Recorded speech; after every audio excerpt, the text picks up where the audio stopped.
کہ ساڈے مہمان دوست ہیں بھائی قمر عباس زمن صاحب زندگی پہلی باری میرے کول آئے ناندے واسطے شیر ہے زندگی وچ دعائیں دا سمر دس پیا ہے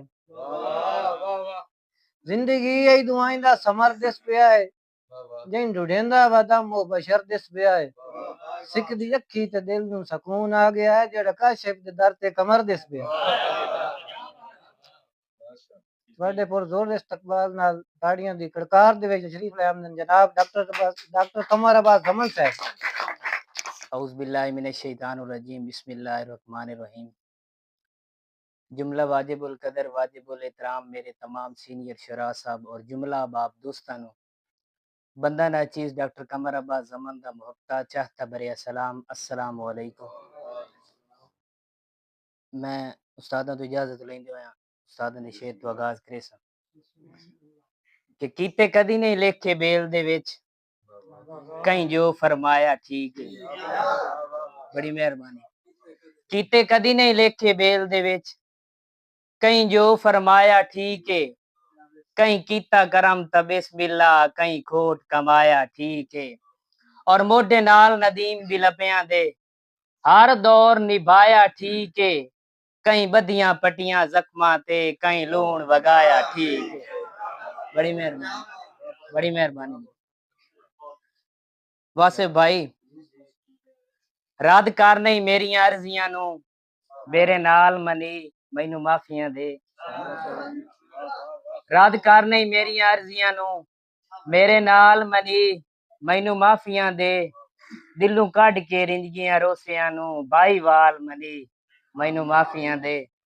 اور بھلا ہووی آس نمانی دا ڈیوا بال منی مینوں معافیاں دے. وات کو لئی زمن تو مرضی دا فی الحال منی مینوں معافیاں دے. بڑی مہربانی بہت نواز بڑی مہربانی جی.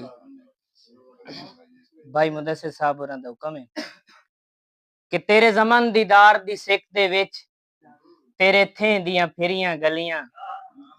تیرے زمن دیدار دی سکھ دے وچ تیرے تھیں دیاں پھریاں گلیاں. تیرے دیس تے دیس دے واسیاں تو پیاں جا جا چھنکاں چلیاں. اور پالاں یار پوا کے جوگی تو میں جدن وکھائیاں تلیاں. وڈا منو کے میرے لیکھ دیاں تیرے نال نہ لیکا رلیاں.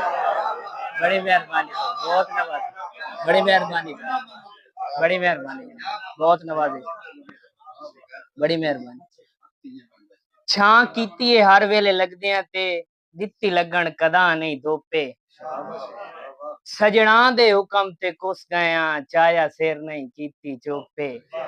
اور دعائیں منگنا زمن اے جڑیا رہے سنگتاں دا بھریا تروپے. سانگ ترٹن تدیس تے او ویندا ہے دے نال انیرا گوپے. بڑی مہربانی بہت نوازی بڑی مہربانی. سر خود گھر تے لا پرواہ دا سنگ متھے لے کدائی نہ لاوے. خود گھر تے لا پرواہ دا سنگ متھے لے کدائی نہ لاوے. اتو مخلص اندر دے کالیاں تو شال رب دی ذات بچاوے. بڑی مہربانی. اور بنے اوخت زمن شریکاں وچ ہڈو جان کے شگل بناوے. ہے بہتر اے جیا سجنا تو بندہ کلیاں وقت نبھاوے. بڑی مہربانی. ایو سوچ کے تیرا سانگ کیتا راسے بان کے زمان دا چاند تو وین پر کیا زمان چا سا وارے تو بشر دے تان مان دان تو. اور انج رولے زمان دے گال پائنی ودا سکدا ہے زمان آمان تو. دل ہسڑ کے آدھا ہے داستا صحیح کے کھٹے زمان زمان تو. بڑی مہربانی. اور آخری کتا سر جی میرے استاد محترم مار علی دیتا ندیم نارا صاحب اور حکم ہے جی.